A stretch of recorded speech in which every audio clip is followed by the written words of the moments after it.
अर्जुन बिलावल भुट्टो ज़रदारी चयो आहे त असां आमरनि सां मुक़ाबिला कंदा आहियूं, झंग जे भोलनि खां विझण वारा न आहियूं। अवां ॿुधाए पिया पीपी चेयरमैन बिलावल भुट्टो चयो आहे त जमहूरी अंदाज़ में समूरियुनि गैर जमहूरी ताक़तुनि जो ॼमी बीही मुक़ाबिलो कयो। सियासत तव्हांजो हक़ आहे, पर परॾेही पॉलिसी ते सभिनी खे हिकु थियणु घुरिजे। पीपी चेयरमैन बिलावल भुट्टो ज़रदारी जो चवणु आहे। पीपी चेयरमैन चयो त पाकिस्तान पीपल्स पार्टी गुज़िरियल तारीख़ रक़म कई। सदर आसिफ अली ज़रदारी सतों भेरो पार्लियामेंट के ख़िताब कयो। पीपी चेयरमैन बिलावल भुट्टो ज़रदारी पारां चयो वियो जॾहिं त अवामी ऐं मुआशी हालतुनि सां मुल्क खे कढण लाइ रोड मैप ॾेई छॾियो आहे। बिलावल भुट्टो ज़रदारी पारां इहो बि चयो वियो। पीपी चेयरमैन चयो त ऑपोज़िशन पंहिंजा ज़ाती फ़ाइदा कढण में लॻल आहे। बुरी जमात है, अगर पीटीआई की तरफ से कहीं से एलान करती है तो पीपल्स पार्टी उसको सपोर्ट करेगी या नहीं। दूसरा ये फरमा दीजिएगा कि मौलाना फजल रहमान ने सिंध में एहतजाज का ऐलान किया है, तो पीपल्स पार्टी उनको फैसिलिटेट करेगी या? बिल्कुल, हम लोग भी भेजेंगे, खाने पीने के अशिया भी भेजेंगे।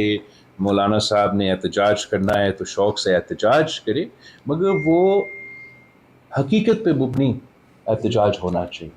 और मौलाना साहब इतना सीनियर सियासतदान है, तो वो फिर जो उनको गलत इंफॉर्मेशन फीड किया जाता है, जो उनके नुमाइंदे अपने कोठाया अपना चीज़ों को छुपाने के लिए मौलाना साहब को एक गलत इम्प्रेशन दिया जाता है कि शायद वो इलेक्शन हारे नहीं, मगर धांधली की वजह से हारे।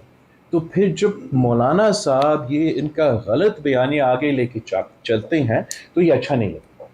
तो मौलाना साहब को एक इन्वेस्टिगेशन करना चाहिए कि ये जो उसको बताया जा रहा है क्या ये वाकई ऐसे हुआ है या कहीं उनके अपने नुमाइंदे जो सूबाई सतह पे होते हैं वो अपने इकट्ठाइयों को छुपाने के लिए मौलाना साहब को गलत बयानी दे रहे। एहतजाज अगर बनता है मौलाना फजल रहमान साहब का, तो वो तो दिया खान में बनता है, वो तो पेशावर में बनता है, वो तो गंडापुर साहब के ख़िलाफ़ बनता है। मैं थोड़ा सा कंफ्यूज होता हूँ कि क्या मौलाना साहब समझता है कि लारकानों में उनके उम्मीदवार के ख़िलाफ़ धांधली हुआ, और अगर साफ़ और शफाफ इलेक्शन हुआ तो वो पख्तूनख्वा में हुआ। इस किस्म के सियासत तो मेरा समझ से बाहर है। आप ज़रूर इस पे उन्हीं से पूछें, मैं इस पे काम कमेंट कर सकता हूँ।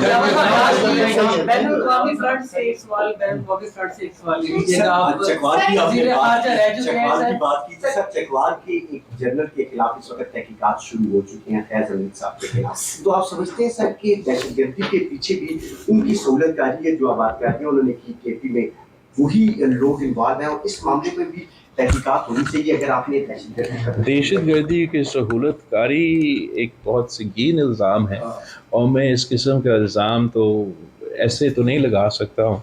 अगर कहीं कोई इन्वेस्टिगेशन हो रहा है तो उस इन्वेस्टिगेशन के नतीजे में जो भी सामने आएगा तो उस पर शायद कमेंट किया जा सकता है।